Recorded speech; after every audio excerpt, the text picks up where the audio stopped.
Welcome back, everyone, to R2Kast number 67. Last week, we were in California with Jason of Tablas Creek talking about wine and how wine is made. So that was quite interesting. Next week, we're going back to the States to speak with Tara van der Dussen and Natalie Kovarik. What we're going to talk to those two ladies about is their new business brand, Elevate Ag, which looks at podcasting, building brands in sort of agriculture in the States. And what's quite interesting about Tara and Natalie is between them, they have a following of 150,000 on Instagram. So I am very much dwarfed by them. So that'll be fun. But today, for number 67, we have someone that has been referred to as a legend by two people to me in the last couple of days, and was referred to me by number 32's R2Kast, Kaz Straharczyk. So, Colin, would you like to say hello? Hello, good to see you. Before we get on into another excellent episode of the R2Kast, I would just like to thank the sponsor for the show today, The Scottish Farmer. A weekly magazine highlighting everything you need to know regarding the Scottish agricultural industry, whether it's breaking news, events happening in the sector, market reports, classified ads, or just wholesome stories happening in the industry. The Scottish Farmer's got it for you. It is a pleasure to have you on. We were just talking before. I'm worried about being called a legend, though. That doesn't sound right. But anyway. I believe it was legend and master of the game were the two things that I heard. And that's coming from two vets. Really? So, that is big words have been spoken about you, Colin. But we were just speaking before we hit record that we've sort of been aware of each other for probably the best part of 2 years, but I don't think ever spoken. No, which is terrible. Yeah, it is. Being as though we work for the same organisation in roughly the same area, and yeah, we've never actually met or spoken, which is anyway, we put that right tonight, so that's good. Well, that's it. We're going to speak for some time tonight, so it's I will throw a disclaimer out to those of you listening. You've probably listened to quite a few podcasts of mine over here. Maybe you've listened to all 67. There won't be many of you, but I'm aware of at least 4, so there is some of you. I think I might be out my depth on knowledge at some points in this discussion, it must be said. I've heard Colin talk in various SRUC seminars, and I just pretend I understand half the stuff he talks about. So I'm looking forward to learning some stuff myself. But Colin, could you tell us a bit about, when you were younger, was veterinary or some form of livestock-related life for you? Oh, definitely. I wanted to be a farmer. I probably am still a frustrated farmer, to be honest, in that I'm not from a farm. I'm actually probably from quite a medical family, which is why it ended up going this way. But from very, very early on, I was the guy who had the Little Britain's farm, and all the model tractors. And then I worked as a wee boy right the way through all my sort of time at home on a local dairy farm, really small, very old-fashioned local dairy farm. And I loved it. And I think that's probably where I learned a lot about farming, everything to do with farming. Just loved every bit of it, getting stuck in the way that you do when you're 10 or 15 or whatever. It's good. It's really good fun. There must have been a moment where you were like, well, you said you want to be a farmer, but was there a time you were like, well, no, veterinary's what I want to pursue here? Yeah, I mean, it's kind of funny, really, in that I guess it kind of evolved probably as I went through secondary school, in that people spoke to you and sort of said, oh well, you could do vet, and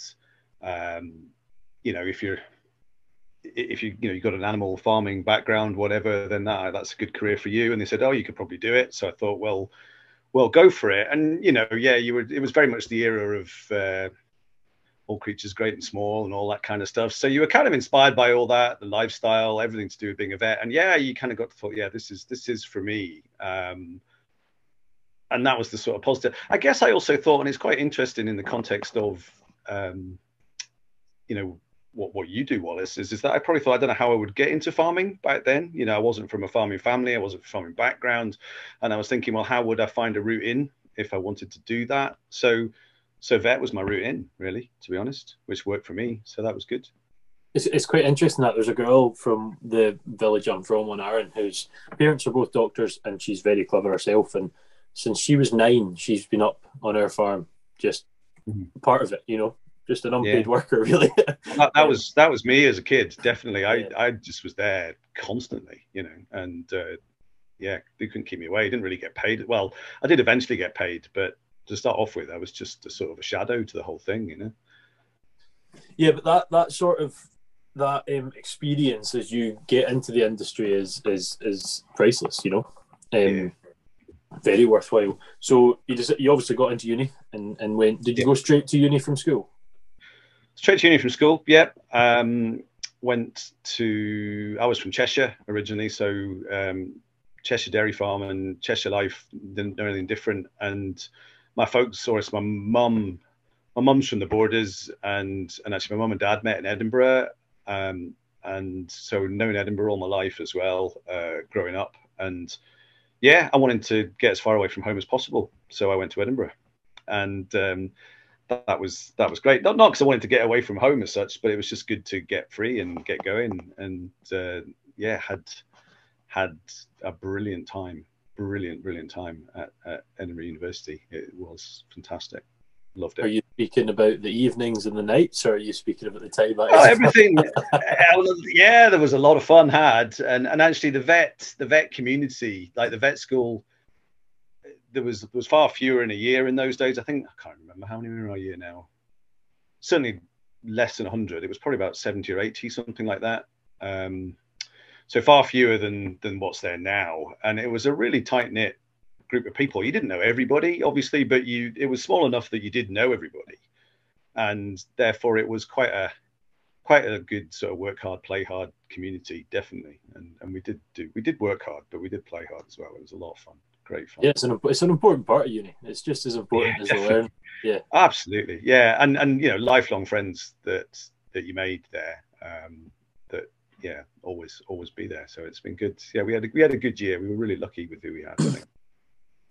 And I've asked the two vets I've had on the podcast if there's a third vet, and I have somehow forgotten you. I apologise. There's been a few now. Kaz and Kate, I asked both of them, and I'm going to ask you the same thing, Colin. Could you tell us a bit about the process of, or not the process, your time at uni from an academic perspective? Because it's an intense course. It sounds one of the most intense ones I've really heard. Could you tell us sort of from first year through? It's 5 years, isn't it? What that was like? Yeah, I mean, it's changed a fair bit since we did it, because we qualified in 1995. So, you know, that dates me. And in our day, like, you spent the first couple of years studying mainly healthy, you know, what's normal, you know, how animals work, all the different, you know, anatomies of the different species. And sort of year 3 was mainly about what goes wrong, you know, as in sort of diseases and, you know, all the bacteria, viruses, parasites, and what they can do. And then your sort of last 2 years kind of putting it all together and how to fix it, you know, and how to stop disease and how to make things better when they're ill and all that kind of stuff. But you had to cover everything. I mean, the whole point then, and still is that you're omnicompetent when you qualify. You know, you haven't got a full range of experience yet, but for sort of day one skills, you're omnicompetent. And you cover, you know, you're equally knowledgeable in, you know, dogs and cats and small animals as you would be with, you know, farm animals and that kind of thing. So it's full on, and I think a lot of it is memory, which is perhaps you know, not necessarily the best. There's just a lot to cover and a lot to learn and absorb, and yeah. You kind of had to keep on top of it, so you did have to work at it. I was one of these people who had to work pretty hard. There were some people in our year who were just, you know, photographic memory type of geniuses that they could still, you know, walk it, you know, literally walk it. That was not me. Unfortunately, my brain wasn't that good, so I had to put a bit of time in. But anyway, it was all good. I loved it. I absolutely loved the whole thing. It was great. There's more sense of what's the word? Not deserving, but more sense of pride. That maybe not more, but certainly it comes with a sense of pride when you've really had to put blood, sweat, and tears into learning that stuff, and you've got through it though. You do. There was immense. Yeah, I'll never forget the day. Like you were always the last you know, I shared flats. I tended to share flats, especially in the first few years, with people who weren't on the course, and they'd all be finished up, you know, in mid-May, late May, something like that, and you'd still be there at the end of June. You know, you're the sort of last people standing almost, you know, and yeah, you had to put a lot of time in. But yeah, so when you actually got to the end of what was a pretty intensive sort of final set of exams and all that kind of stuff, it was part exhaustion and part elation, but it was a hell of a feeling to actually get there. You know, it's brilliant. Absolutely. I mean, my masters would not have been as intense as doing veterinary, I know, but it was that, like, oh my god, I've spent the last 5 years of my life, a quarter of my life basically, and you're like, oh, and then you're like, oh, well, I can't really rest. I've got to find a job now. Yeah, well, there is that. Yeah, because you've got no money, and there's lots of people who qualified years before you did who've got full jobs and, you know, all that kind of stuff. So yeah, you'd have to just crack on at that stage, don't you? On the fact you leave, which I think is a great word, omnicompetent, it's a fantastic word. Yeah. Do you think, I've always sort of questioned this, and I would love to hear you say I'm wrong or whatever. If you go in, maybe not first year, maybe first 2 years, you're sort of a holistic look at everything. But do you think you should be able to be like, well, no, I'm going to be a livestock vet, or no, I'm going to be a small animal vet, or do you think it has to be the way it is? I think, well, it's interesting because I went in, I was one of the few people, probably, I wanted to be a farm vet from day one, and I knew that. And I left being a farm vet, and that's all I've really ever done. So I am not the person who, you know, you'd want to treat your horse or see your, you know, your dog or your cat or anything like that, because I've never done it. But I think the skills you learn, I suppose you could argue, you know, some of the anatomy of learning about, you know, anatomy of species that you never work with, you could say, well, what was the point? But at the same time, the general approach that you have for being omnicompetent is really important, and I think you still use it. I always remember it was probably our small animal hospital teaching, where you were in sort of early fourth year, stuff like that. You started to do your clinical stuff, and they just taught you so unbelievably well how to, like, collect a good history about an animal, you know, talk to an owner and actually, you know, find out all the background first of all, and then do a really thorough clinical exam before you even started to sort of think about what might be going right or what might be going wrong. And that sort of whole process of examining different types of animals, I think, is really important. And, you know, you still use some of those skills, you know, when you're examining a cow or a sheep or whatever it happens to be. So I think there's a lot of skills that you get from the omnicompetence, kind of say it now, that are really useful.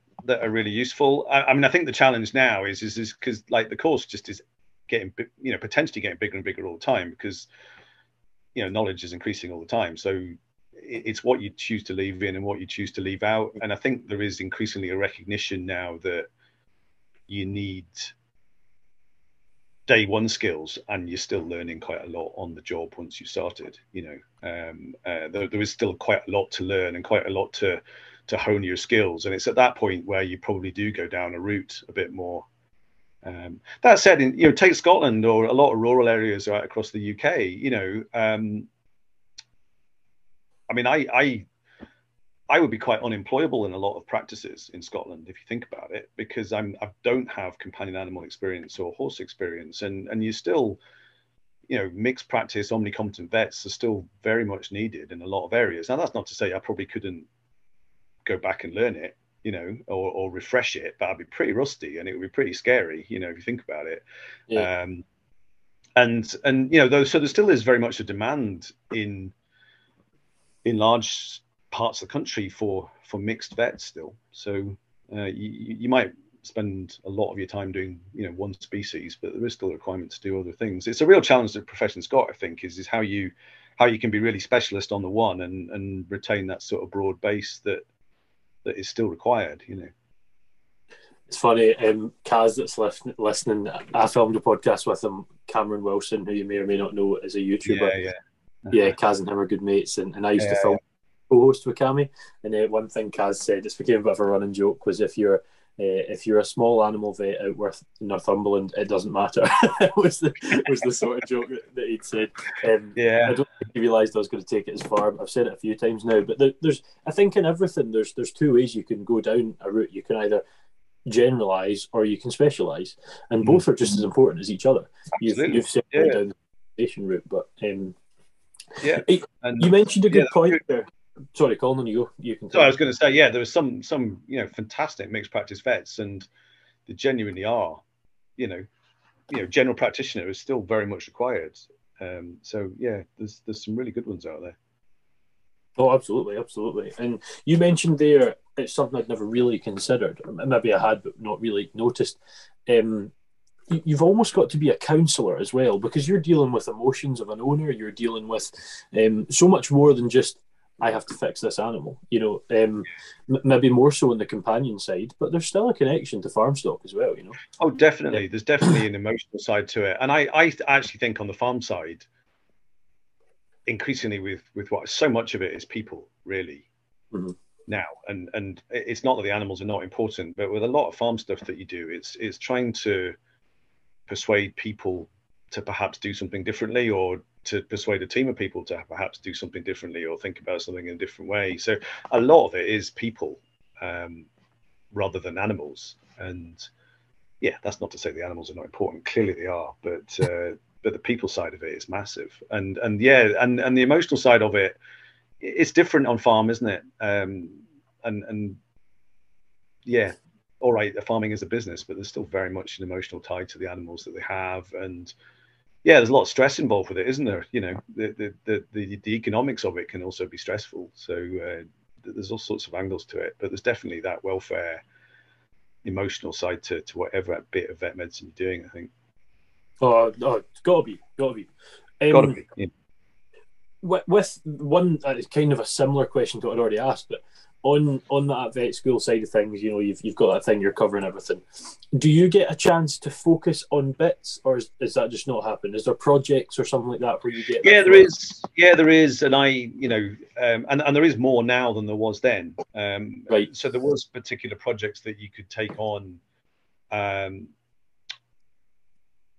you could do a companion animal one, or an equine one, or a farm one, through doing the extramural studies, the sort of seeing practice that you've got to do. I mean, you've got to do roughly the equivalent of another year in your holidays of what they call extramural studies, or EMS. So there was some opportunity to specialize in that, or you still had to do so much small animal, so much equine, so much public health, so much farm. So you still had to do a bit of everything, but there was a bit of wriggle room in that to do more of the things that you were interested in, and go abroad and do various things. So that was great opportunities that you could take. But now, there is sort of streams, so you can do a farm animal stream for those that are really interested in farm animals at most of the vet schools now, so that you take it to a slightly more specialist level for an undergraduate and for a new graduate, so that those will be the people who are interested and who will probably end up going into farm animal practice, hopefully, at the end of it. That would be the hope. You mentioned one of the things, the livestock side's almost more about people. Now, you obviously said the livestock is important, of course they are, but you can't do anything with those livestock without their say-so. I assume in most cases, there's sometimes you probably can, but you said there's things you would like to persuade differently. Now, the things that spring to mind is overuse of antibiotics, that sort of thing. Now, maybe I'm wrong there, but what are the sort of things you're talking about there? Well, it could be all sorts of things, couldn't it? But like, there is always going to be a human component to things that go right or wrong with animals. And so, you've got a herd of cows, there will be different management practices, won't there, that will influence whether animals get healthy or get sick. And obviously within those management practices, there'll be, farm constraints, there'll be business constraints, there'll be economic constraints, there will be all of the farm factors that are totally varied depending on where you are. So, it could be anything, if you're dealing with young stock issues or something like that, it's like, well, could you manage the calves in a different way? Could you manage the calving cows in a different way? Just because you've always done it like this doesn't mean you necessarily need to continue to do it like this. So it's almost, you know, you've got to challenge people to sort of think, right, well, is there a different way? Farmers are pretty good. I mean, you know yourself, farmers are pretty adaptive. They'll find a way of doing things differently if they can see a reason for it and a benefit to it. So I think they are pretty good and responsive, but they want to see a reason why. You know, the antibiotic side, I guess, is, well, it's part of it as well, is there has to be changes in what you use. There has to be changes in how you use things. And I guess with that one, a certain amount of it is, you know, there's carrot and the stick. A certain amount of that is stick, I guess, in that there is changes and expectation that are already now in place, and that's made a big difference to how antibiotics are used in farm animal practice. So it has changed the game a little bit. So yeah, but a lot of it, the real fun bit for me is actually trying to persuade somebody to change something, and then, you know, sometimes you have that debate, don't you? The pros and cons of doing it. You almost draw a list of what the pros are and what the cons are, and when it really works, it's quite cool. You know, it's quite satisfying that you think, well, that has made a difference, and that's good. So, you know. Well, it's good for both parties, isn't it? All three parties, actually. Yourself, the person in charge, and the stock. No, yeah, definitely. Can you tell us a bit more about the EMS, Colin, the extramural studies? Yeah. So, well, I mean, it's the equivalent, as I said, it's the equivalent of another sort of academic year in your holidays. So it's not, you know, from third year onwards, and that's still the case now. You're doing seeing practice. You've got to do it with vets, and it builds up over time. So obviously, when you start doing it in third year, you have some basic skills, and as you get taught more as you go through your course, your skills increase. So the hope is that, you know, by the end of doing your EMS, you've got a lot more experience, particularly in the areas that you're really interested in. So that's when you learn to, you know, to PD cows and to lift cows' feet. It's where you learn to, you know, dehorn calves and, you know, do all the clinical examinations. It's all supervised though. So it's where you learn to manage cases. It's where you learn to talk to farmers. It's where you learn to talk to clients. It's where you learn a lot of those skills of, you know, the practical skills that you can't teach. You know, you're collecting blood samples, doing IV injections, all that kind of stuff.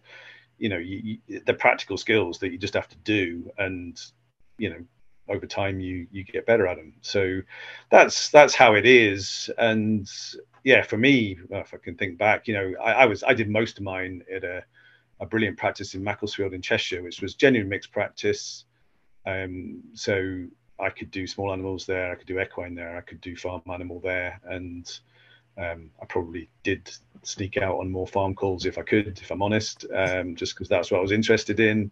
And you know, but it gave the other good bit about sticking with that particular practice, I suppose, or doing a lot of it with that practice, is you got to know them, they got to know you. So there's a bit of a trust thing you've got to get going, isn't there? Because you know, they have to sort of know that what you're capable of, what your strengths are, what your weaknesses are, all that kind of stuff, what you're working on, that kind of thing. But I did, right? I went and worked. I went TB testing in Tanzania for 8 weeks. And that counted, I think, a few of those weeks counted as EMS over there, you know. So there is some flexibility in terms of what you could do and how it could work. So it gave you an opportunity to travel. You know, my wife, she went and worked in America in a veterinary hospital part of the summer, that sort of thing. So it's not all bad. You know, you can travel, you can do stuff abroad. You know, you can take your opportunities. You know, that's what we did. Did your wife and you meet at university, or? We did same year at college. So that's both vets. So yeah, that's been good. That's lovely. So good. Yeah. And Tanzania. Yes. How did the world of farming in Tanzania compare to here? Well, goodness, completely differently. So I just piggybacked when I was at vet school, Edinburgh. Then I think still now as well. There was a big centre of tropical veterinary medicine there, and there was this project looking for people to help And they were looking at TB in cattle and how that could affect humans, and just the whole interrelationship of TB in sub-Saharan Africa. And around about that time, HIV was also a big issue, so there was a lot of immunosuppressed people as well. So big issue in the human population, but they were looking for people to help. So we went and TB tested Maasai cattle, and then we followed some of those cattle through to slaughter to see if they had TB lesions inside them, that sort of thing. So, it was unbelievable. So the Maasai, they'd be there with all of their sort of almost tartan type uniforms, their sort of cloaks around them. They would just collect these cattle together in bomas. So just a sort of a big circular pen with kind of thorns around about it that held them in place. And then they would just lasso them and hobble them to the ground for you to handle them. No crushes, no handling facilities, nothing. And these guys were so strong. And the cattle are smaller. They're Zebu cattle, so they're smaller. But even still, they're unbelievable cattlemen in how they can handle them to allow you to then TB test them. And it was an amazing experience. Really learned a lot about life in general, and did a lot of TB testing, which was learned a lot about TB, which was interesting. Saw a lot of TB, masses of it over there. Right. About 25% of the cattle had TB. Unbelievable, really. So you saw a lot. But cattle are a massive status symbol over there. In that, the more cattle you have, the greater your standing in society, the more wives you can have, all this kind of stuff. Yes. So it's a very different society. But cows are a real standing in terms of who you are and what you've got and all the rest of it. It's quite amazing. So was the cull policy for so the 25% just continued? Yeah, they didn't cull anything, and they eat them. I mean, it was unbelievable in that you would go to where these animals were being slaughtered, and obviously meat's a massive. It's a delicacy, Sure. If you're going to slaughter a cow and eat it, then it's a special occasion, or you waste nothing, absolutely nothing. So it's expensive, it's really revered almost, and you certainly wouldn't waste any of it. So no, I mean, in UK terms back then, we would find these animals with TB, and we would say, well, if that was in the UK, then it would be, it wouldn't be fit for human consumption given how bad it was. But over there, that didn't feature, which was a problem. I've got two questions on that, and pardon my ignorance on the first one, but why the stringent testing for TB then? In the UK? Well, no, because there in Tanzania. Over there, well, it was part of a project. It wasn't statutory in what they were doing. So it was part of a project that they were doing, and there was medics, there was vets, there was epidemiologists, there was all sorts of people. So they were looking at the level of TB that was there, and they were trying to work out how it spread between how much TB was actually coming from cattle to the human population, what they could do about it. That was really the main thrust of it. So no, it wasn't standard normal practice to be TB testing cattle out there, and nothing like it. And there was that human risk in that. I can't remember the final reckoning, but there was certainly a not insignificant chunk of the TB was coming from cattle to humans. It was genuinely that's where it was coming from. And as I say, that was 1994. I did that. So again, HIV/AIDS in that part of Africa was a big issue in those days. So if you were immunosuppressed and then you got TB, you were in a bad way, really were. Yeah. So quite interesting times, and of course they live with their cattle very much out there. They'll the same airspace. They'll be living with their cattle. They'll drink raw milk. Lots of ways it could spread between the cattle and the humans. If you see what I'm saying. And when you said they eat everything, are we talking CNS as well, or is that discarded? I think they did. I'm pretty certain they did. There was nothing wasted. It's just wow. It may have changed now over there, but there was nothing wasted. I mean, it was just too valuable to waste, which is it's an interesting lesson in life, isn't it? It was just too valuable to waste. I think they pretty much ate everything in some way, shape or form. It's interesting because when I was in Glasgow studying, 17 of the 23 of us were from China, and we would quite often go to traditional Chinese restaurants, like not Cantonese style chicken, like actual Chinese food that was eaten in China, like duck's feet and stuff like that. And first off, lovely, absolutely loved that. But it was so refreshing to see how little they wanted to waste. And we look at what we eat here, even past the safety side of things, we're so wasteful. Like it's massively, hideously. I mean, we've got much more stringent food safety rules for good reasons, but we still waste so much food. And if we could sort food waste out, my God, we'd be in a much better place, wouldn't we? Well, it's 33% the world over. So, sorry, in UK. It's utterly frightening. That, mind you, the way the world is going and the price that food is, I think we are going to start to value it a bit more. I hope we are. That's got to be one of the hopeful good things that might come out of this mess we're in at the moment. We'll hope so. Yeah, it's going to be we're obviously filming. Well, not obviously. For those of you listening, we're filming this September, August, last day in August. And this will be coming out mid-November. We might be already in the middle of a crisis. What this winter's looking like. Yeah, but I can't imagine things are going to be cheaper by then. Anyway. No. I'm going to ask a real weird question here because this is just something just lit in my brain there. Zebu, are they bovine? Is it Indicus instead of Taurus? Is that right? Bos Indicus. Yeah, I think so. Yeah, that's right. Yeah. So they are still bovine, but they're small, much smaller. They've got a big sort of fatty like lump just at the sort of base of their neck that sticks up. Just similar but different, I guess.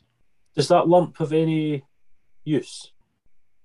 It's not like in a camelid of any sort of. No, it's not a water store. It's fatty. So it's just a fat reserve, I think, not as much as anything else. It's not like a camel in terms of water. No, I don't think so. When you mentioned Tanzania, you reminded me of someone at Glasgow Vet School. Have you ever came across Nick Johnson? Yeah. Yeah, great guy. Fantastic entertainment, Nick is. Yeah. Yeah, he taught me in my 5th year of my masters. Great guy, absolutely great guy. Yeah, Ticks was his thing. I think. Yeah. And ticks is a much bigger. Well, ticks is a big thing over here now as well, but ticks over there has always been a big thing. Just these sort of ectoparasite diseases, a much bigger thing in Africa. Although to be honest, in Dumfries and Galloway, they're getting equally important and bad, I would say. So yeah, changing times. Well, yeah, absolutely. A bit ago, you mentioned public health, Colin. Could you tell us just a bit about that? Public health. Well, I mean, a big part of a vet and a food animal vet's role is maintaining public health. Period. So any animal products that you eat, whether that is steak, or whether that is gelatin that goes into different types of product, whatever it happens to be, there will be veterinary involvement in ensuring that the animal from which that came, was fit for human use, human consumption in whatever way, and that's right the way through the food chain. So that's in terms of not only health but also the welfare of the animal as it goes through slaughter process and all that kind of stuff, right the way through to there is no transmissible diseases or anything like that that's going through it. So there are vets that work in abattoirs, overseeing that whole process. There are public health standards that are there. Similarly in some of the work that we're involved with as well, certain diseases are reportable because they are a potential risk to human health. Therefore, when you diagnose them, then obviously there's an animal implication, but there's also a human implication. So vets are involved there. Similarly, Food Standards Agency. So if you think of some of the possible poisonings that animals can get, so I'm thinking now about things like, lead poisoning or something like that, which happens occasionally. So obviously there's an implication for the animal in terms of trying to prevent that and treat that, but also there's an implication for the food chain in terms of making sure that you protect the food chain. So it works all sorts of ways.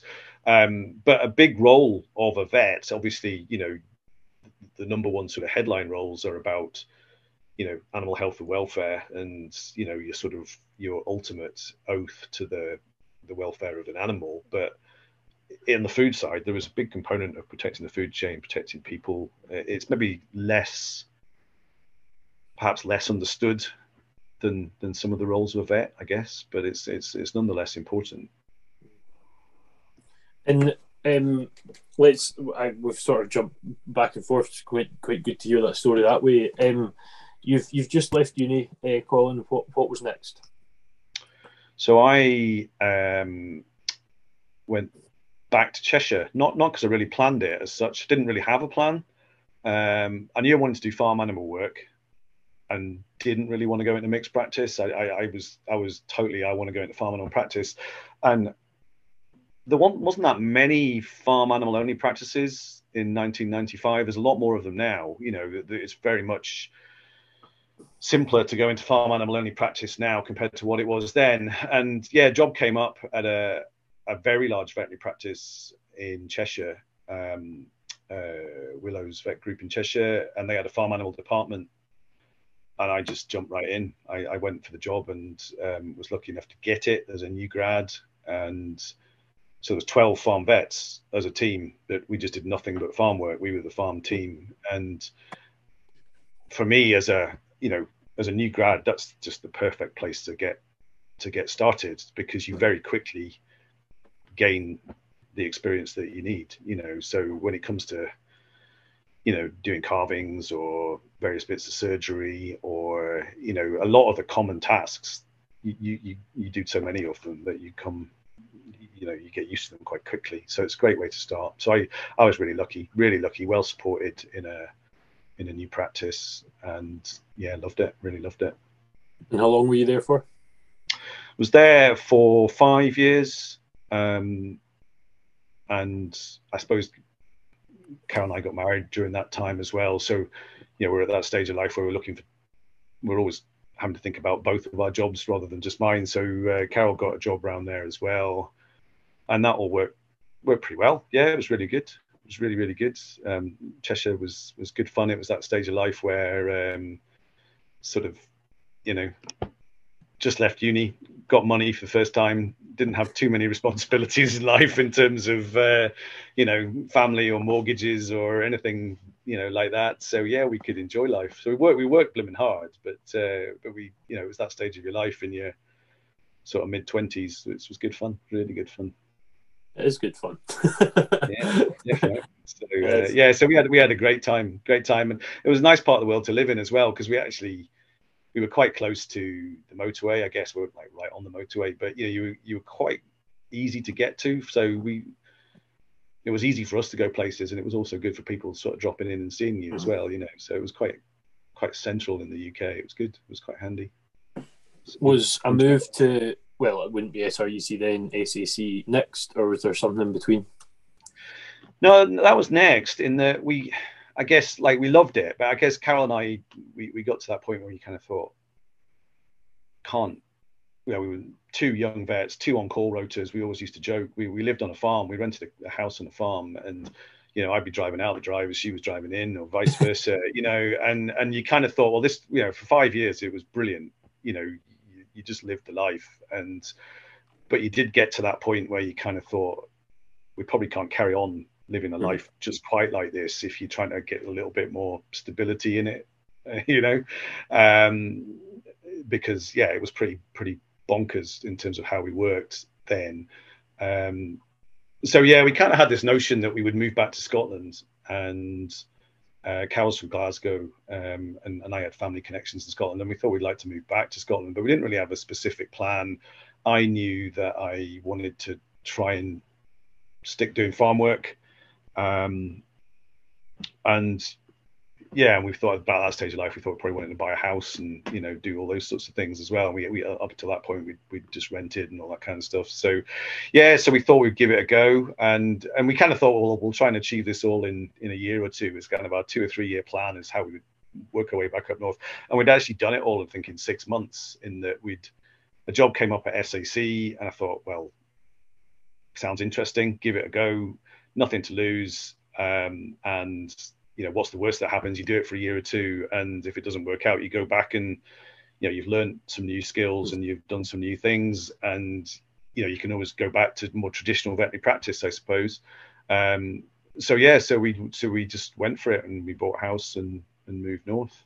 And yeah, we did move around a little bit to start off with. We went to Perthshire to start off with, and then down to Ayrshire, where we settled and where we still are. And where there's two of us as well, it involved a bit of moving about, trying to work out jobs. Carol locumed for a few years before getting the job that she's in now. And yeah, there was a bit of moving around, which is always quite hard sometimes, just when there's two of you, but it did work out. I suppose we had foot and mouth in the middle of that as well, which kind of upset things for a while as well. So interesting times. I hope you've kicked your feet up and got comfy and enjoying another fantastic episode of the R2Kast with another really interesting guest. I would just like to quickly take another second to plug the sponsors of the show today, the Scottish Farmer, and I would strongly advise you to go out and pick one up this week and see even more of the fantastic people that are in our industry. Were you at the research centre during Foot and Mouth, or were you, maybe that's the wrong name, where you are at the minute, or were you... Yeah, I was based when my sort of first main job with SIUC or SAC, as it was then, was at Auchencruive. Right. So it was a VI, so Veterinary Investigation Centre at Auchencruive. So I was working there. And yeah, that's where it was. That's where we were working during Foot and Mouth, and obviously I suppose that was my first really pretty grim introduction to Dumfries and Galloway. Actually, was during Foot and Mouth, which is where we worked for a number of months, because that was all it was really at the time. So, yeah, well, it was one of the hardest places in the country, in that there was animals that were getting called for that had nothing wrong because they were in that radius, that must have been a challenging time. Challenging, yeah, weird. Every possible emotion I think you can imagine, from utter despair to like quite incredible human nature and teamwork, and amazed.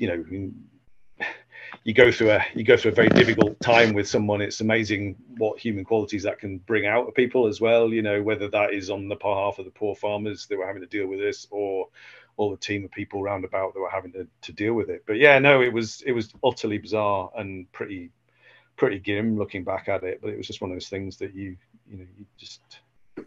had to do. The decisions were made, whether they were right or wrong, in terms of the sort of the sheep culling and that sort of stuff that went on. Who knows? It was certainly effective in that disease was brought under control pretty quickly in Dumfries and Galloway relative to other parts of the country, but it was pretty brutal. One thing that Kate Rowell said to, if you're listening, guys, you want to listen to another vet story after this one, I think it was number 39. Number 39. Kate said that foot and mouth wasn't really a thing you talked about at uni. It wasn't massive in that day, so that must have been hard as well. Yeah, it was kind of weird in that it wasn't really. We were taught about it at uni, but you were taught about it as in what it was, and the last time it was in the UK, which was I think in the 60s, and yeah, you never really thought very much of it. And it's one of these things you kind of thought, yeah, well, that's foot and mouth. Yeah, probably didn't see that. And yeah, there we were, 6 years qualified, and right in the thick of it, which was not what you expect, but that's just the way it goes. I mean, really, it's actually a guy in our year that found it in the first one as well. Was it Craig? Yeah, down in Pigs in Essex or something like that. It was him. I mean, he had the foresight to look at those in an abattoir and go, something not right here, something very not right here, and that's how it all started. That was I was just going to say, trying to really delve into the memory of that podcast, but she said that I think it was it was quite a call to make, is go, right, this is foot and mouth, or to suspect it. Yeah. Major call, Anyway, yeah, major call. But yeah, major. very fair play to him.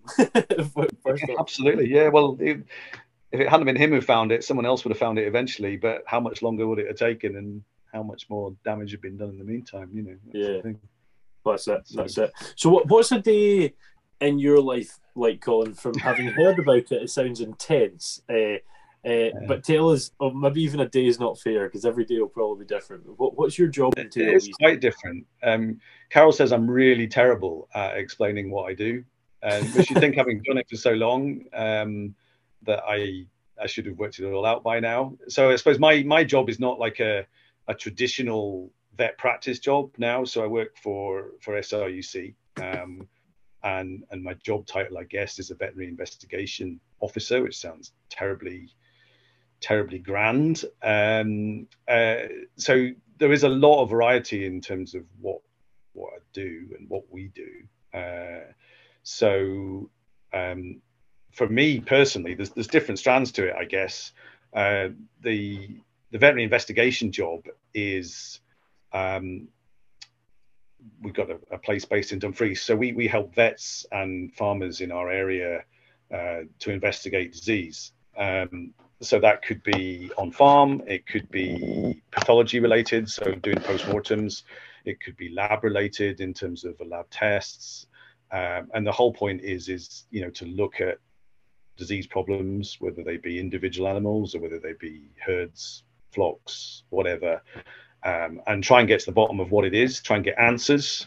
And we kind of use those answers in two ways, I suppose. One is to sort of refer them back to the vet and the farmer so that they can do something about it. So, if you know that your cow has died of whatever disease, then, they can either change their management or they can change their vaccination protocols, their treatment protocols, whatever it happens to be, as a result of the information that we get. So that's a big part of it, is feeding that back to a vet and to a farmer so they can do something about it. And that's probably the bit that the farmer sees the most of and the vet sees the most of. So we work with all the vet practices in our area and have good sort of close working relationships with them. So we work alongside what they do in their day jobs. And then also a big part of the process is kind of using the data that's generated from this. So we essentially, from a sort of what you call disease surveillance point of view, so we're looking for changes in disease patterns. That's probably the best description I can give. So that could be a brand new disease that's never been seen before, which is a change. Or it could be a disease that we understand that has changed how it behaves. That's another change. Or it could be a disease that we understand where, 10 years ago we were hardly seeing any of it, and now we're seeing loads of it. And that's really important to know, because it can then influence what either individual farmers do, or it could actually influence what the industry does. So that could feed back to government, it could feed back to research, it could feed back to all sorts of things. So suddenly, if I mentioned tick-borne disease like 10 minutes ago, so that's an interesting one, because I think, that's a disease syndrome, a collection of diseases, if you like, that's increasing. And I think that's important that we know that, because as an industry, we need to be thinking, well, what more can we do about it? Do we need more research? Do we need to change how we manage the animals to try and limit the risks? So there's all sorts of levels to it, I suppose, is how you manage it at a, and it's very simplest. It's how a farmer will manage it for either an individual animal or a group of animals. But at a much wider level, it's, well, how do you manage it at an area level or a country level? And, what more does the industry need to do, whether that's, the levy bodies, whether that's research, whether that's government, whether that's the NFU, all the different people that are trying to hopefully help the industry improve or stay competitive, do better, whatever you want to call it. So would you say you do half and half post-mortem and ante-mortem, or more post or more? So I do, that's part of my job. We kind of do duty vet days in at Dumfries, and in all of the vet labs that we operate. So on those sorts of days, you'll take whatever you get. You don't really know what you're going to get on those sorts of days. In the spring, we're probably slightly busier than we are. Probably August is actually our quietest month, because animals are a fairly, even state. Mm-hmm. A lot of them outside, quite a more straightforward time of year compared to, let's say, the spring or the winter time. So duty vet days, you just take whatever you get, which, some days will be, you just don't know what you're going to get in terms of, let's say, caseload through the post-mortem room and things like that. And I guess it is hopefully it's the ultimate way of making a diagnosis on something. You see what I'm saying? You've got every opportunity to get to the bottom of what's going on. And we have what's really nice is we have a good amount of, I suppose, professional freedom, if you call it that, to really investigate things. So the worst thing for us is that you don't get an answer. Mm-hmm. And you can put quite a lot into trying to get an answer, especially if it's needed. You can really go a long way to doing it. So that's some of the time. I'm also been really lucky in my career, and I think it's what's kept me going as well. A whole variety of things is I've managed to sort of get involved with some of the research work that we do at the Dairy Research Centre. Been able to get involved with some of the projects. I was really lucky when I first started at Auchengrove in that I guess one of my bosses and one of my mentors was a guy called David Logue. He's retired now, a real character, an Irishman. And he was just really, he was much more into the research side back then. And he kind of got me involved with that. And I've always managed to stick with that and stay involved with that, which has been a lot of fun. And actually SRE's been good to me in that, they've allowed you to follow your interests a bit and, take that further if you get the opportunity. So it's been quite good from that point of view.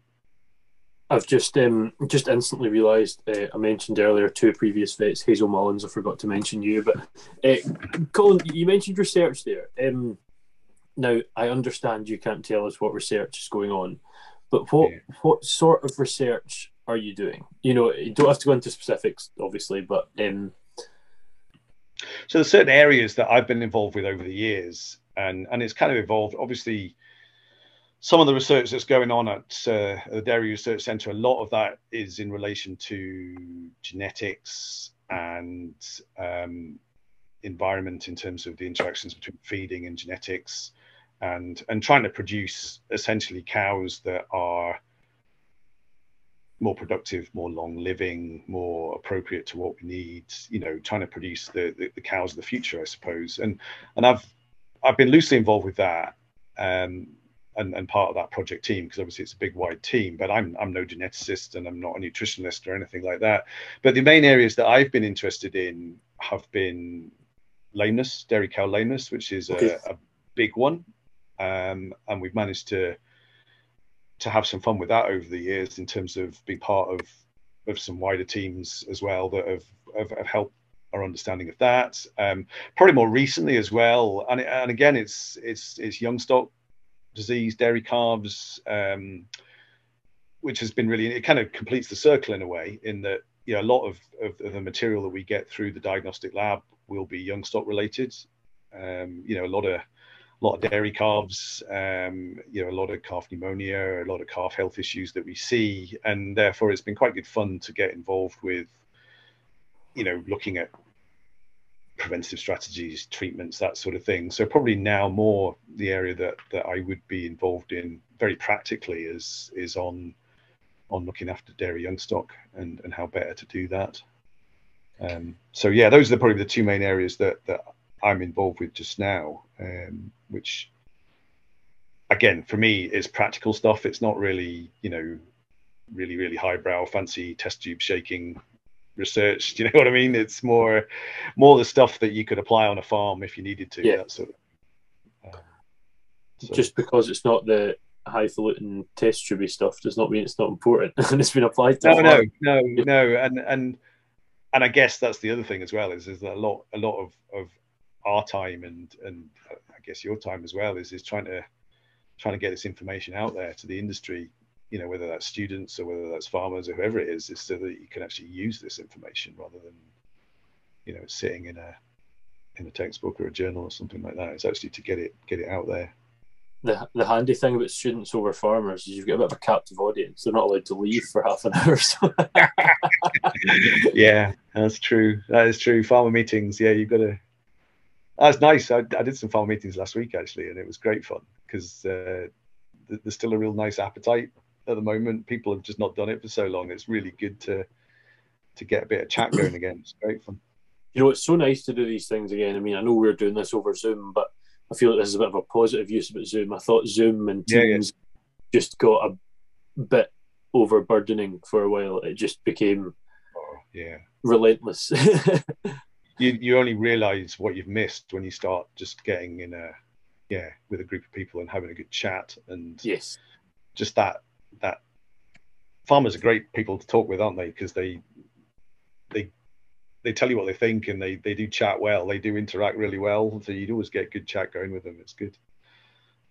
You mentioned earlier that you can be working on diseases you've been used to for some time, and they're evolving and so on and so forth. You also mentioned that sometimes brand new diseases come along. How often does that happen?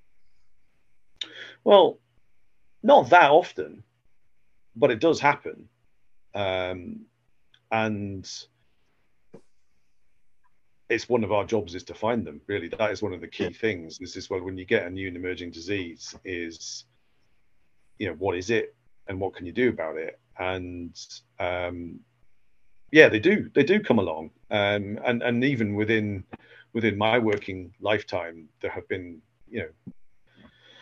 multiple new diseases come along over the time, which we've never seen before. And sometimes it takes you a while to work out that they're there as well, just because they don't always just present it's real detective work, I suppose, in that they don't always present in a classical kind of way.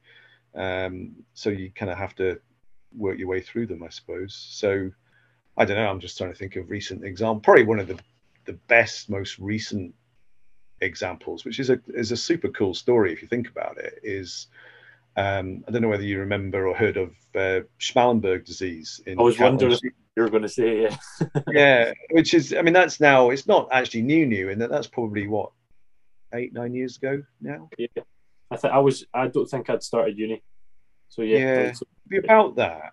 And that was an absolutely cool story when you think about it, because that started off as in people in Holland and Germany recognizing that they were getting more cattle just with milk drop. They had a temperature, the milk was down, and they had diarrhea, so scour, and really very non-specific kind of stuff. And then they happened to be sharp enough that they noticed that they were getting a few more of these cases, and it didn't seem to feature as a classical diagnosis. They didn't get any answers to it, so all the common things were ruled out. And then they started looking for other stuff. And then they eventually found the particular virus that was there and was common to all of them. And they, the minute you know what it is, you can then look at a sort of like a family tree of viruses and work out what it's similar to.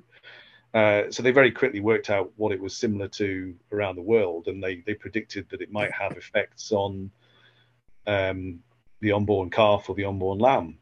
And then lo and behold, it was around about Christmas time. So you were just at that stage where you had early lambing sheep flocks, and lo and behold, they appeared, and that appeared in Holland and Germany. And, they very quickly moved to knowing exactly what the virus was, getting diagnostic tests, getting vaccines. And then it would be, 12 months later, it turned up in Dumfries and Galloway, so it's amazing how just within a very short period of time, you can go from not knowing what something is to it actually arriving quite a long way away when you think about it. For sure. And when you're talking about that, Holland and Germany, sort of dating back to see what sort of relationship to other viruses there, the sort of family tree type thing, is so when Schmallenberg was around and we were hearing it in the papers and hearing it in the news and stuff like that, that was still when it was over there. But had it not been anywhere recorded before? Is that how? Or had it been elsewhere? Yes, it's just brand new in that sense. Brand new. So there were similar viruses, but this was completely different. So it obviously mutated and was completely new. So they'll happen again for sure. Yeah. They've got to happen again, and things will never stay the same. Things will change. No idea what the next one would be. And the time before, probably another sort of big new disease that came along in the last 10-15 years was a thing called bleeding calf syndrome, which was calves that were born that essentially their bone marrow wasn't working, so they couldn't, eventually their blood wouldn't clot, and they would die of hemorrhages. And it's all pretty graphic stuff, this, isn't it? But completely different type of disease, though. It wasn't, it was an immune response, and it was immune related disease rather than a virus or a bacteria or these sorts of things. So that's the other thing as well, is that you kind of think about, well, we've just lived through COVID, haven't we? So we think about viruses and bacteria, but it might be something else. It could be genetic, it could be environmental. You just don't know. You've got to be quite open-minded about some of these things, and that's part of our job in what we do, is to sort of hopefully try and recognize when something's changed. Common things are common in life. You know what I mean? In that, you'll always see the regular run-of-the-mill stuff, and that's what's to be expected. So, pneumonia, mastitis, lameness, parasite disease, we know what it is, and we would recognize it fairly easily. It's working out when you've got something different. That's the interesting thing. There's you're mainly dairy based now, or is there sheep and beef as well, Colin? Yeah, I mean, through the disease surveillance centre, I would say we are third beef, third sheep, third dairy. That just mirrors sort of the livestock population of Dumfries and Galloway, I guess. We're kind of lucky that we've got a lot of the, it's the centre of the Scotland's dairy industry. So we're lucky from my personal job point of view that we've got that. But a big upland area in Dumfries and Galloway as well. So, a lot of really good beef and sheep flocks as well as the dairy. So it's a nice mix, and it's mainly that work that we do. Thankfully, I'm not a pig person, and there's only a small handful of pig farms in the area, so it's not a big pig area. So it's mainly ruminant stuff we're doing. Yeah. On the sheep side, I mean, this isn't a new thing, but it's more maybe a buzz term these days. Your iceberg diseases. Yeah. Is that a thing that's popping up around here? Definitely, and it's definitely an issue. So these ones will be things like OPA, Johne's, border disease, Marley Visner, these sorts of things. And yeah, we definitely see them. They're probably underdiagnosed, if we're honest, and they're coming more to the fore, absolutely more to the fore in terms of we've seen more of them over time, and they are a drain on production for these sort of sheep systems. If you have a big problem with one of these diseases, then it's going to affect health and performance of your flock, no question about it. So they're big challenges in a way in terms of how you manage them out of the system and how you try and work with them over time, I would say. So yeah, but we see them a lot. We do see them a lot. Yeah, you're seeing various folk. I credit that's obviously mainly MV, but to try and work on them, and that involves segregating your stock and stuff like. So it's not just something that's for the crack, if you will. They are difficult, and that's part of the problem, I guess, is that they're not easy fix things. And we take OPA as an example. They're hard to it's hard to diagnose. We'll miss a lot of cases for sure because it's in a live clinical case in the early stages. It will be hard to find in a sheep. Yeah, absolutely. It's always an interesting question, this one, to ask, because everyone I speak to different parts of the industry, different areas of the sector, so on and so forth. Has Brexit or COVID changed your life, your career-wise, the last couple of years, or has it not really had much of an effect? My career, I think if you take the veterinary profession overall, we've got real workforce issues at the moment as a profession. Okay. In that we don't have enough vets, period. We've lost a lot of vets coming in from other countries, so that could be a combination of Brexit, it could be a combination of COVID as well, in that they went home and then they couldn't get back or whatever. So workforce issues are a real challenge, and that's one of the big challenges that the veterinary profession has, is having enough vets and also retaining enough vets, working. So they're real challenges. So that's partly a Brexit and partly a COVID thing. For me, COVID, I was just so lucky in a way, in that we were able to work as normal. You're working in food chain, and you were considered an essential worker, which from that perspective meant we could carry on and work pretty much as well. There was a lot of changes in terms of how you try to manage all of the sort of social distancing and all that sort of stuff, but we could still do our jobs.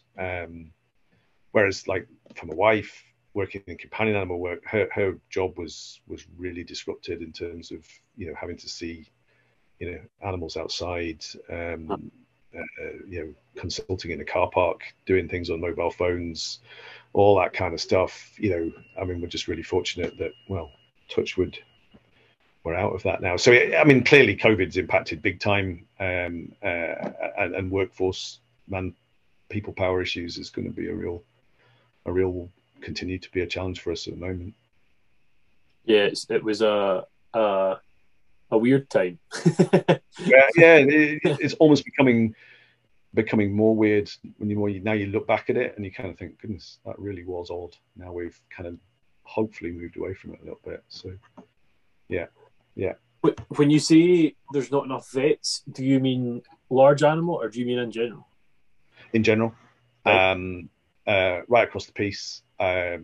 So yeah, I think it affects every element of the profession, and it's a combination of not enough vets available. So either that's we're not being able to attract a chunk of the workforce from other countries, or we're not producing enough of our own. And I know there's new vet schools cropping up, in various places across the UK, which are hoping to address some of that. But there is also an issue with retention, and actually farm animal is a particular one with retention, and that's a very complex issue in terms of the reasons why people may either not stay in the profession or move away from farm animal, move into small animal work. And yeah, there's a lot. There's no one reason for that. It's multiple, and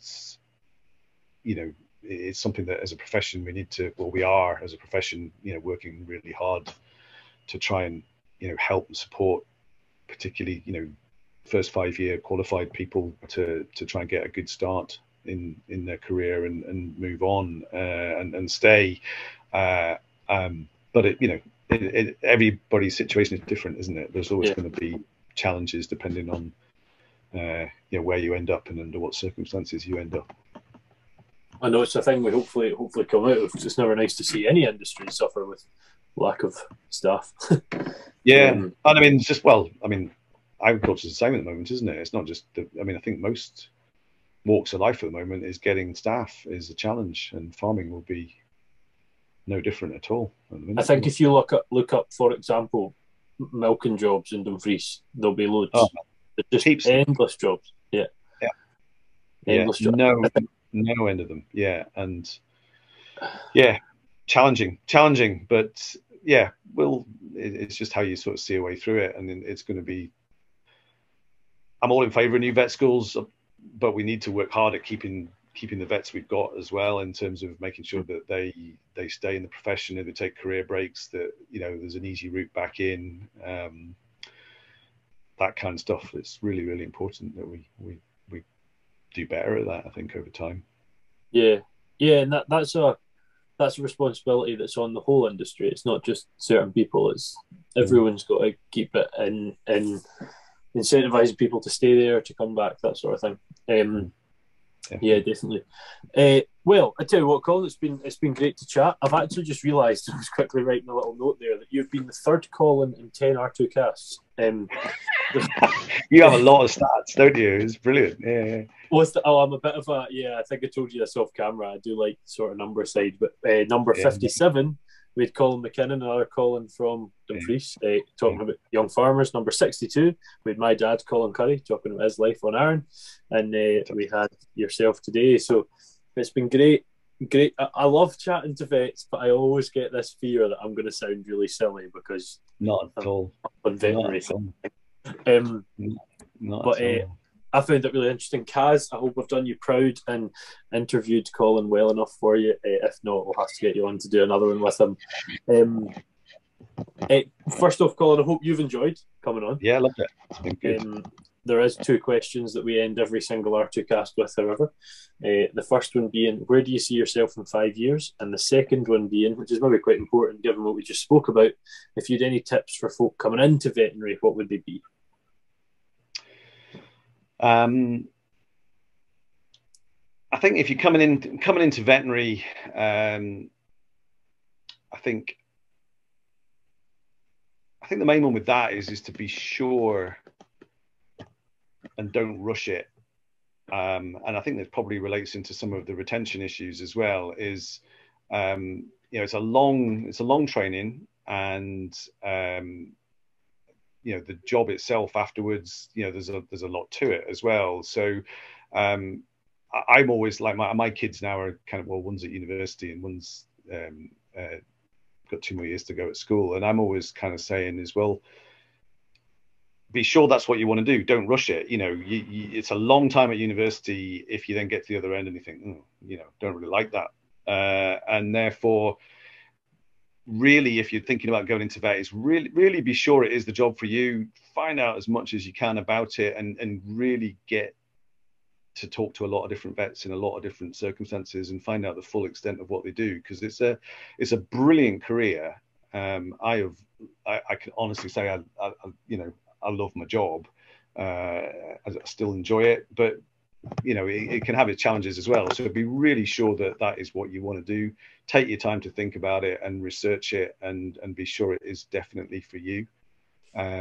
And then go for it. Absolutely go for it, because there's a lot of fun to be had. Huge amount of fun to be had. So that will be that one. Where do I see myself in 5 years' time? Hopefully still working. I think I still will be working in 5 years' time. Will I be still working in the job I'm in? Yeah, quite probably. I think we'll see how it goes. I would be keen to sort of stay in the area that I'm working in both geographically, and I'd be keen to maybe follow some of the interests in a bit more detail that I've got. So yeah, we'll see how it goes. The other plan, of course, and we'll see how that one goes as well, is once the kids are a bit older, is to stay working as a vet, but go and locum, Carol and I, and go and locum different places. And that's the thought that we're both working on at the moment, is whether you go and do a block of time here and a block of time there, and live that sort of life, which might be quite good fun as well. So we'll see how it goes. And I'm guessing from what you said there, Colin, both kids are interested in veterinary. Nope, not at all. No. They're doing other courses. No, my eldest daughter's doing geography, and my youngest, well, she's talking about doing medicine, but she's got 2 more years to do at school yet, so we'll see. But not vet medicine. I don't think either of them. Well, I don't think vet's for them, for sure. Right. No, just when you said the tips, I thought you were aiming it at the kids. Yeah. But no, I appreciate you coming on. I know you're very much a busy man, so thank you for that. I've taken an hour and a half out of your evening, but that's been great. No, I'm glad you've enjoyed it. As I said, this won't be out for some time, but when it does, I'll make sure to send you. All I really have left to say, guys, is I hope you've enjoyed yourself. I'm sure you have. the vet podcasts go down pretty well, it must be said. As I said, for the reason earlier, I'm always a wee bit reluctant because I want to make sure I do them justice. But I think Colin very much has done himself justice in this one. So it's been a good other episode. Looking forward next week, and hope you guys are too, to interview someone again in the States. It's going to be 2 people this time, as I said, Tara and Natalie or Natalia, I can't remember, talking about that Elevate Ag and just what is happening in the ag industry in the States, which is always quite interesting to see the differences between different countries. And I might as well say now, set myself a bit of a challenge, which is an absolutely insane challenge, to try and interview someone from at least 75% of the world's countries. Now, that is about 150 places. And I've said 75% because there's definitely some countries out there that I think I might struggle with, i.e. the likes of North Korea. So that's a challenge that I've now put it out there. I didn't think I was ever going to say it. I thought I was going to try and aim for it myself, but we're going to have to do about 1,000 R2Kasts. You never know. Might be the next Joe Rogan soon enough. So thank you very much, Colin. Guys, if you're listening, I hope you've enjoyed it, and we shall see you next week. Good evening. See ya.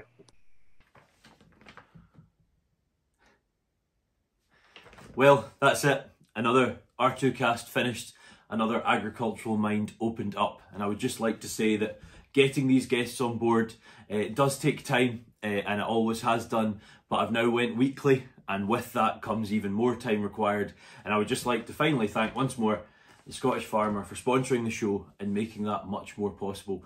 Please be sure to get in touch if you've any ideas of people you'd like to see on the podcast, or maybe ideas you have for me presenting better, because I definitely do require that. See you in the next one.